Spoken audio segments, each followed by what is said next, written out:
ನಮಸ್ಕಾರ. ರಿವ್ಯೂ ಚಾನಲ್ಗೆ ಸ್ವಾಗತ. ನಾನು ಸೌಖ್ಯ ಗಾಂವ್ಕರ್. ಡಿ.ಕೆ. ಶಿವಕುಮಾರ್ ಸಿಎಂ ಆದಮೇಲೆ ಮೊದಲ ಅತಿ ದೊಡ್ಡ ಆಘಾತ ಎದುರಾಗಿದೆ.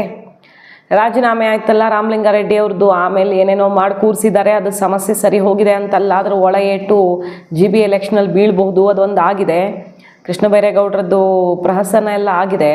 ಅದಾದ ಮೇಲೆ ಈಗ ಡಿ.ಕೆ. ಶಿವಕುಮಾರ್ ಅವರ ಸರ್ಕಾರದ ಬಂಡವಾಳವನ್ನೇ ಬೀದಿಗಿಟ್ರಲ್ಲ, ಪ್ರಭಾವಿ ಕೈ ಸೀನಿಯರ್ ಮಂತ್ರಿ, ಸರ್ಕಾರದ ವೈಫಲ್ಯ, ಸರ್ಕಾರದ ಫೇಲ್ಯೂರ್, ಸರ್ಕಾರದ ಅಕ್ರಮ ಎಲ್ಲವನ್ನ ತೆರೆದಿಟ್ಟಿದ್ದಾರೆ ಕೈ ಮಂತ್ರಿ. ಎಂಥ ವಿಪರ್ಯಾಸ! ಅದರಲ್ಲೂ ಇಷ್ಟು ದಿನ ಸುಮ್ಮನಿದ್ದವರು ಇವರು. ಸಿದ್ದರಾಮಯ್ಯ ಕ್ಯಾಬಿನೆಟಲ್ಲೂ ಇದ್ದರು, ಅವಾಗೆಲ್ಲ ಸುಮ್ಮನಿದ್ದವರು ಈಗ ಅಚ್ಚರಿ ಅನ್ನುವಂತೆ ಎಲ್ಲ ಹೊರಗಿಟ್ಟು ಬಿಟ್ಟಿದ್ದಾರೆ. ಏನಾಗುತ್ತೆ ಇದರ ಪರಿಣಾಮ ಗೊತ್ತಿಲ್ಲ, ಯಾರ ತಲೆಗಂಡ ಆಗುತ್ತೆ ಗೊತ್ತಿಲ್ಲ. ಡಿ.ಕೆ. ಶಿವಕುಮಾರ್ ಅವ್ರಿಗೆ ನುಂಗಲಾರದ ತುತ್ತು. ಆರಂಭದಲ್ಲಿ ಇನ್ನೂ 1 ತಿಂಗಳಾಗಿಲ್ಲ ಇದಾಗಿದೆ ಅಂದರೆ ಮುಂದೆ ಏನೇನು ಆಗಬಹುದು. ಹಾಗಾದರೆ ಕರ್ನಾಟಕ ಕಾಂಗ್ರೆಸ್ ಸರ್ಕಾರಕ್ಕೆ ಸಂಬಂಧಪಟ್ಟಂತೆ ಡೀಟೇಲ್ಸ್ ಇರ್ತಾ ಹೋಗ್ತೀವಿ. ಮಿಸ್ ಮಾಡಿದ್ರೆ ನಮ್ಮ ಚಾನಲ್ನ ಸಬ್ಸ್ಕ್ರೈಬ್ ಮಾಡಿ, ಹಾಗೆ ಬೆಲ್ ಐಕಾನ್ ಕ್ಲಿಕ್ ಮಾಡಿದ್ರೆ ನಾವು ಹಾಕೋ ವಿಡಿಯೋ ಅಪ್ಡೇಟ್ಸು ಎಲ್ಲ ನೋಟಿಫಿಕೇಶನ್ಸು ನಿಮ್ಮನ್ನು ತಲುಪತ್ತೆ. ಎಸ್ ವೀಕ್ಷಕರೇ, ಇದೆಂಥ ಆಶ್ಚರ್ಯ ಅನ್ನೋದು ಗೊತ್ತಿಲ್ಲ. ಇದ್ದಕ್ಕಿದ್ದಂತೆ ಮಿನಿಸ್ಟರ್ ಒಬ್ಬರು ಇದ್ದಕ್ಕಿದ್ದಂತೆ ಸಿಡಿದೆದ್ದಿದ್ದಾರೆ. ಅಂದರೆ ಅವ್ರಿಗೆ ಈ ಖಾತೆ ಈಗ ಸಿಕ್ಕಿರೋದ್ರಿಂದ ಈ ಖಾತೆಯ ಬಂಡವಾಳ ಹೊರಗಿಟ್ರ, ಮುಂಚೆ ಅವ್ರಿಗೆ ಗೊತ್ತೇ ಇರಲಿಲ್ವಾ? ಹೆಂಗಾದರೂ ಇದ್ದುಕೊಳ್ಳಿ, ಅದು ನಮಗೆ ಸಂಬಂಧಪಟ್ಟದಲ್ಲ. ಆದರೆ ಎಂತೆಂಥ ಅಕ್ರಮಗಳು ಮತ್ತು ಭ್ರಷ್ಟಾಚಾರ, ಫೇಲ್ಯೂರು ಏನೇನಾಗಿದೆ ತಮ್ಮ ಸರ್ಕಾರದಲ್ಲಿ ಅನ್ನೋದನ್ನು ಹೇಳುವ ಮೂಲಕ ಡಿ.ಕೆ. ಶಿವಕುಮಾರ್ ಅವ್ರಿಗೂ ಭಾರಿ ಮುಜುಗರಕ್ಕೆ ಕಾರಣ ಆಗಿದೆ. ಡಿ.ಕೆ. ಶಿವಕುಮಾರ್ ಅವ್ರಿಗೇನೆ ಡೈರೆಕ್ಟ್ ಹಿಟ್, ಬೇರೆ ಯಾರೂ ಅಲ್ಲ. ಆಲ್ರೆಡಿ ಸಿಡಿದೆದ್ದಿರುವ ತಮ್ಮ ಖಾತೆಯನ್ನು ಕಟ್ ಮಾಡಲಾಗಿದೆ. ಫಸ್ಟ್ ಟೈಮು ಈ ರೀತಿ BMRDA BDA ಸಪ್ರೇಟ್ ಮಾಡಿ ತಮಗೆ ಬೆಂಗಳೂರು ನಗರಾಭಿವೃದ್ಧಿ ಕೊಟ್ಟರಷ್ಟು ಬಿಟ್ಟರಷ್ಟು ನನಗೆ ಈ ಖಾತೆನೇ ಬೇಡ ಅಂತ ಕೂತಿದ್ದ ಕೃಷ್ಣ ಬೈರೇಗೌಡರು ಈಗ ಎಂಥ ಟ್ವಿಸ್ಟ್ ಇಟ್ಟಿದ್ದಾರೆ ನೋಡಿ. ಆಯಿತು, ರಾಹುಲ್ ಗಾಂಧಿ ಅವರು ಹೇಳಿದ ಮೇಲೆ, ಹೈಕಮಾಂಡ್ ಹೇಳಿದ ಮೇಲೆ ಒಪ್ಪಿಕೊಂಡು ಶುರು ಮಾಡಿದ್ರು ಮೀಟಿಂಗನ್ನು. ಮೀಟಿಂಗ್ ಶುರು ಮಾಡಿದಾಗಿಂದ, ವಹಿಸ್ಕೊಂಡಾಗಿಂದ ಸರಿಯಾಗಿ ಎಲ್ಲರನ್ನ ಬೆಂಡೆತ್ತಿದ್ದಾರಲ್ವ, ಅಧಿಕಾರಿಗಳಿಗೆ ಬೆವರಿಳಿಸ್ತಿದ್ದಾರೆ.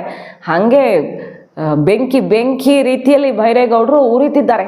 ನೋಡ್ತಾ ಇದ್ದೀವಲ್ಲ, ಈಗ ಎಲ್ಲಿ ಕೊಡಬೇಕೋ ಅಲ್ಲೇ ಕೊಟ್ಟಿದ್ದಾರೆ ನೋಡಿ. ದುಡ್ಡಿನ ಕೊರತೆಗಿರುತ್ತೆ ಏನೂ ಇಲ್ಲ. ಸಮಸ್ಯೆಗೆ ಸಿಸ್ಟಮ್ ಫೇಲ್ಯೂರ್, ವೀಕ್ ಅಡ್ಮಿನಿಸ್ಟ್ರೇಟಿವ್ ಸಿಸ್ಟಮ್ಮೇ ಕಾರಣ. ಆಡಳಿತ ವ್ಯವಸ್ಥೆಯ ವೈಫಲ್ಯ, ಅತ್ಯಂತ ದುರ್ಬಲ ಆಡಳಿತವೇ ಇದಕ್ಕೆಲ್ಲ ಕಾರಣ. ಯಾವುದಕ್ಕೆ? ಗಾರ್ಬೇಜ್ ಪ್ರಾಬ್ಲಮ್ಮು, ಫ್ಲಡ್ಡಿಂಗು, ಎನ್ವಿರಾನ್ಮೆಂಟು, ವಾಟರ್ ಸಮಸ್ಯೆಗಳು, ಮತ್ತು ರೋಡ್ಸು, ಟ್ರಾಫಿಕ್ ಜಾಮು, ಎಲ್ಲ ಸಮಸ್ಯೆಗಳು ಬೆಂಗಳೂರಲ್ಲಿ ತುಂಬ ತುಳುಕ್ತಿವೆ. ಇದಕ್ಕೆ ಸಿಸ್ಟಮ್ ಅತ್ಯಂತ ದುರ್ಬಲವಾಗಿರೋದೇ ಕಾರಣ, ಹಿಡಿತ ಇಲ್ದಿರೋದು ಕಾರಣ, ಅಕ್ರಮ ಲೇಔಟ್ಗಳು ಕಾರಣ ಅನ್ನುವ ಮೂಲಕ ತಮ್ಮ ಸರ್ಕಾರದ ವಿರುದ್ಧ ಹೆಂಗೆಲ್ಲ ಹೇಳಿದ್ದಾರೆ ನೋಡಿ. ಬೆಂಗಳೂರಿನ ಬಹುತೇಕ ಪ್ರಾಬ್ಲಮ್ಸು ನೋಡಿ, ಈಗ ಹೇಳಿದಂಥದ್ದು ಟ್ರಾಫಿಕ್ಕು, ಸೀವೇಜು, ಗಾರ್ಬೇಜು ಎಲ್ಲ ಹೇಳಿದ್ನಲ್ಲ, ಅದೆಲ್ಲವೂ ಕೂಡ completely connected to illegal layouts ಅಂತ ಹೇಳ್ತಿದ್ದಾರೆ. ಇಲ್ಲೀಗಲ್ ಲೇಔಟ್ ಆಕ್ಟಿವಿಟಿಗಳಿಗೆ ದಾರಿ ಮಾಡಿಕೊಟ್ಟವ್ರು ಯಾರು? ಬೆಂಗಳೂರು ಇನ್ಚಾರ್ಜ್ ಆಗಿದ್ದವ್ರು ಯಾರು ಇಷ್ಟು ದಿನ? ಡಿ.ಕೆ. ಶಿವಕುಮಾರ್ ಅವರು. ಬ್ರ್ಯಾಂಡ್ ಬೆಂಗಳೂರು ಅಂತ ಎಷ್ಟೆಲ್ಲ ಗಟ್ಟಿ ಧ್ವನಿಯಲ್ಲಿ ಹೇಳಿದವರು, ಮಾದರಿ ಬೆಂಗಳೂರನ್ನು ಮಾಡಿದ್ದೀನಿ ಅಂತ ಹೇಳ್ತಿದ್ದವರು ಡಿ.ಕೆ. ಶಿವಕುಮಾರ್ ಅವರು. ಅವ್ರ ಹತ್ರನೇ ಈಗ ಅರ್ಧ ಇದೆ ಈ ಖಾತೆ. ಅರ್ಧ ಖಾತೆ ತಗೊಂಡಿರೋ ಕೃಷ್ಣ ಬೈರೇಗೌಡರು ಕಂಪ್ಲೀಟ್ ಫೇಲ್ ಮಾಡಿಟ್ಟಿದ್ದಾರೆ. ಇಡೀ ಬೆಂಗಳೂರಲ್ಲಿ ಆಡಳಿತ ವಿಫಲವಾಗಿದೆ.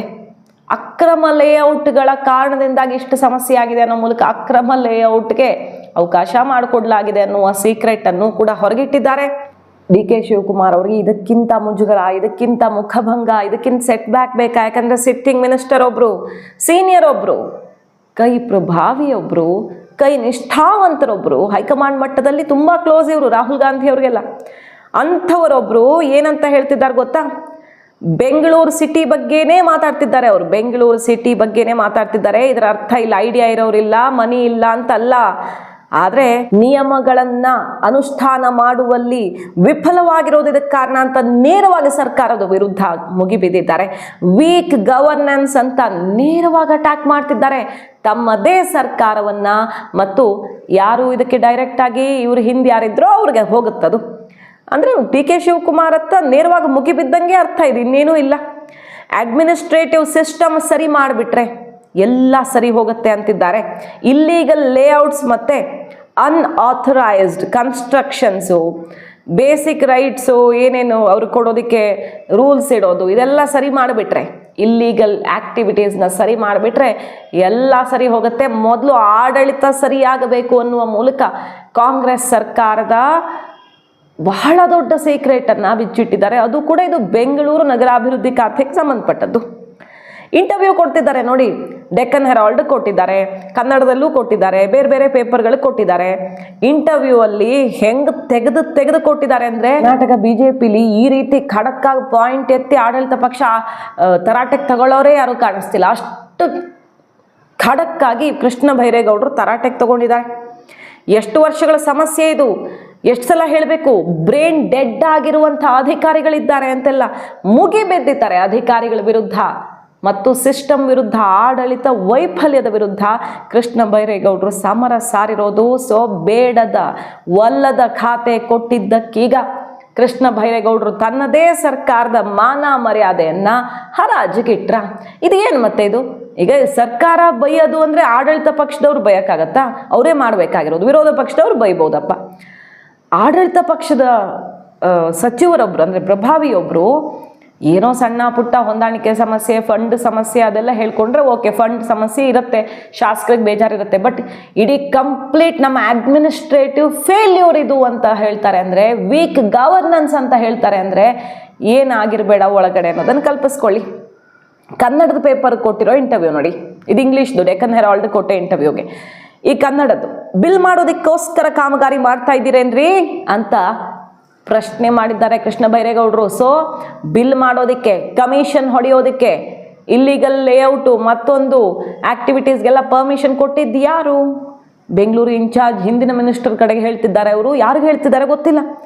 ಬಿಲ್ ಮಾಡೋದಕ್ಕೋಸ್ಕರ ಕಾಮಗಾರಿ ಮಾಡ್ತಿದ್ದೀರಾ ಅಂತ ಕೇಳ್ತಿದ್ದಾರೆ. ಅಧಿಕಾರಿಗಳಿಗೆ ಹೆಂಗೆ ತರಾಟೆಗೆ ತಗೊಂಡಿದ್ದಾರೆ ಕೃಷ್ಣ ಬೈರೇಗೌಡರು ಅಂದರೆ, ಇದು ಬಟ್ಟೆಯಲ್ಲಿ ಕಟ್ಟು ಹೊಡೆಯೋದು ಅಂತಾರಲ್ಲ, ಸುತ್ತಿ ಹಂಗೂ ಅಲ್ಲ, ಡೈರೆಕ್ಟ್ ಹಿಟ್ಟಿದು. ಗ್ರೇಟರ್ ಬೆಂಗಳೂರು ಅಭಿವೃದ್ಧಿ ಸಂಬಂಧಪಟ್ಟಂತೆ ಏನೇನು ಲೋಪಗಳಿವೆ ಅನ್ನೋದನ್ನು ಹೇಳ್ತಿದ್ದಾರೆ. ಸುರಂಗ ರಸ್ತೆ ಟೆಂಡರ್ ಪ್ರಕ್ರಿಯೆ ಸಂಬಂಧಪಟ್ಟಂತೆ ಮಾತಾಡಿದ್ದಾರೆ. ತುಂಬ ವಿಚಾರ. ವೈಟ್ ಟ್ಯಾಪಿಂಗಲ್ಲಂತೂ ಏನೇನು ಕಾಮಗಾರಿ ಎಲ್ಲಿ ಆಮೆಗತಿಯಲ್ಲಿ ಸಾಗ್ತಿದೆ, 8 ತಿಂಗಳಿಂದ ಬಾಕಿ ಉಳಿದಿರುವಂಥ ವೈಟ್ ಟಾಪಿಂಗ್ ಕಾಮಗಾರಿಗಳನ್ನು ಗೊಳಿಸದೇ ಇರೋ ವಿಚಾರ ಎಲ್ಲನೂ ಒಂದೊಂದೇ ತೆಗೆದು ಕೊಟ್ಟಿದ್ದಾರೆ ಕೃಷ್ಣ ಬೈರೇಗೌಡರು. JC ರಸ್ತೆಯಲ್ಲಿ ಕೋಟ್ಯಾಂತರ ರೂಪಾಯಿ ವೆಚ್ಚದಲ್ಲಿ ವೈಟ್ ಟಾಪಿಂಗ್ ಮಾಡಿದ ಬಳಿಕ ಅದೇ ರಸ್ತೆಯ ಮೇಲೆ ಎಲಿವೇಟೆಡ್ ಕಾರಿಡಾರ್ ನಿರ್ಮಿಸುವ ಅಗತ್ಯವೇನು? ಅಂದರೆ ಓವರ್ ಆಲ್ ಮೇಲಿಂದ ಅಟ್ಯಾಕ್ ಮಾಡ್ತಿಲ್ಲ ಅವರು, ಒಂದೊಂದು ಪಾಯಿಂಟ್ ತೆಗೆದು ಅಂದರೆ ಇಲ್ಲಿ ಅವಶ್ಯಕತೆ ಇಲ್ದಿರೋ ಥರ ಅನ್ಸೈಂಟಿಫಿಕ್ ಆಗಿ ಒಂದ್ರ ಜೊತೆಗೆ ಒಂದು ಸೇರಿಸಿ ಕಾಮಗಾರಿ ಯಾಕೆ ಬಿಲ್ ತಗೊಳ್ಳೋಕೆ, ಬಿಲ್ಗೋಸ್ಕರ ಮಾಡಿಸಿದ್ರ ಅಂತ ಕೇಳ್ತಿದ್ದಾರೆ. ಸಾರ್ವಜನಿಕರ ತೆರಿಗೆ ಹಣವನ್ನು ಈ ರೀತಿ ಮಣ್ಣು ಪಾಲು ಮಾಡಿದಂತಹ ಮಹಾನಾಯಕ ಯಾರು? ಹಾಗಾದರೆ ಯಾರನ್ನು ಅಟ್ಯಾಕ್ ಮಾಡ್ತಿದ್ದಾರೆ ಕೃಷ್ಣ ಬೈರೇಗೌಡರು? ಮೊದಲು ರಸ್ತೆ ನಿರ್ಮಿಸಿ, ನಂತರ ಅದೇ ರಸ್ತೆಯ ಮೇಲೆ ಮತ್ತೊಂದು ಯೋಜನೆ ತರುವುದು ಅಭಿವೃದ್ಧಿಯೋ, ದುಂದು ವೆಚ್ಚವೋ, ಸುಲಿಗೆಯೋ ಅಥವಾ ಜನರ ದುಡ್ಡು ದೋಚುವ ಮಾಸ್ಟರ್ ಪ್ಲ್ಯಾನೋ ಅನ್ನೋದನ್ನು ಪ್ರತಿಪಕ್ಷ ಅಲ್ಲ, ಆಡಳಿತ ಪಕ್ಷದ ಮಂತ್ರಿಯೊಬ್ಬರು ಕೇಳ್ತಾ ಇದ್ದಾರೆ ನೋಡಿ. ಹಳಿ ತಪ್ಪಿದ ಆಡಳಿತ, ದಿಕ್ಕಿಲ್ಲದ ಬೆಂಗಳೂರು ಅಂತ ಮುಗಿಬಿದ್ದಿದ್ದಾರೆ ಅಂದರೆ ಕೃಷ್ಣ ಬೈರೇಗೌಡರು. ಆಶ್ಚರ್ಯ ಆಗುತ್ತೆ. ಈಗ BJP ಅದನ್ನೇ ಎತ್ಕೊಂಡಿದೆ. ಕಮಿಷನ್ ಭರಾಟೆ, ಮತ್ತೊಂದು ಕಡೆ ಅಧಿಕಾರಿಗಳ ಮೇಲೆ ನಾಟಕೀಯ ತರಾಟೆ, ಮಗು ಚೂಟೋದು, ತೊಟ್ಟಲು ತೂಗೋದು. ಏನು ಕೃಷ್ಣ ಬೈರೇಗೌಡ್ರೆ ನಿಮ್ಮ ಕಥೆ ಅಂತ BJPಯವರು ಆಡ್ಕೊಳ್ತಿದ್ದಾರೆ. ಈಗ ಈ ಪರಿಸ್ಥಿತಿಯನ್ನು ನೋಡಿ, ಬಿಲ್ ಪಾಸ್ ಮಾಡಿ ಕಮಿಷನ್ ಪಡೆಯೋದಕ್ಕಾಗಿಯೇ ನಡೀತಾ ಇದೆ ಅನಿಸುತ್ತೆ ಈ ಕಾಮಗಾರಿಗಳು ಅಂತ ಕೃಷ್ಣ ಬೈರೇಗೌಡರು ಬಿಚ್ಚಿಟ್ಟಿರುವ ರಹಸ್ಯ ಈಗ BJPಗರಿಗಂತೂ ಬೆಳ್ಳಿ ತಟ್ಟೆಯನ್ನು ಬಂಗಾರದ ತಟ್ಟೆಯಲ್ಲಿ ಕೊಟ್ಟು ಬ್ರಹ್ಮಾಸ್ತ್ರವನ್ನು ಇಟ್ಟಂಗಾಗಿದೆ.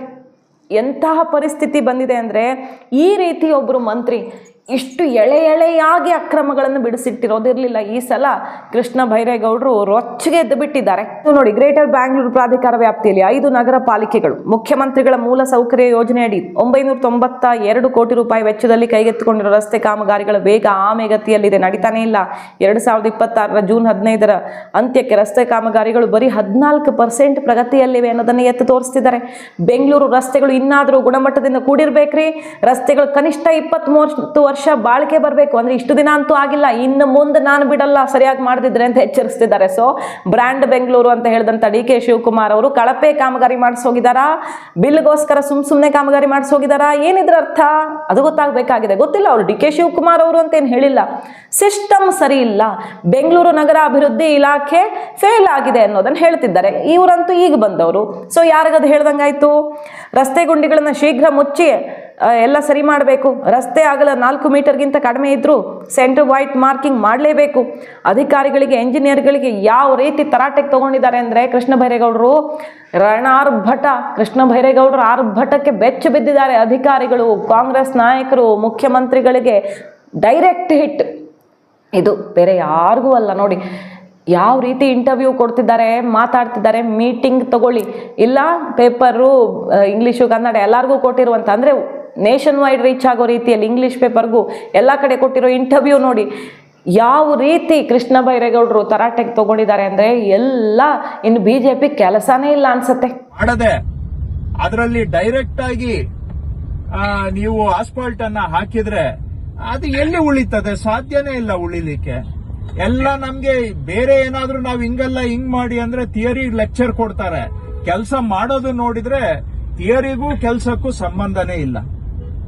ಸೊ ಹಾಗಾಗಿ ಪಾಟ್ ಹೋಲ್ ಫಿಲ್ಲಿಂಗ್ ಮಾಡಿ ಆಸ್ಫಾಲ್ಟ್ ಮಾಡುವಂತದ್ದು ಮಾಡಬೇಕು. ಆ ತರನು ಎಸ್ಟಿಮೇಟ್ ಅಲ್ಲಿ ಮಾಡ್ಕೊಳ್ಳಿ. ಇನ್ನೊಂದು ಸಣ್ಣ ವಿಷಯ, ಈಗ ಏನೋ ನಿಮ್ಮ IRC ಬುಕ್ ಅಲ್ಲಿ ಇದೆಯೋ ಕೈಪಿಡಿಯಲ್ಲಿ ಇದೆಯೋ ಗೊತ್ತಿಲ್ಲ, ಯಾರು ಹೇಳ್ತಾರೆ ಗೊತ್ತಿಲ್ಲ. ಇದು ಏನ್ ಕಾಮನ್ ಸೆನ್ಸ್ ಅಂತ ನನ್ಗೆ ಗೊತ್ತಿಲ್ಲ.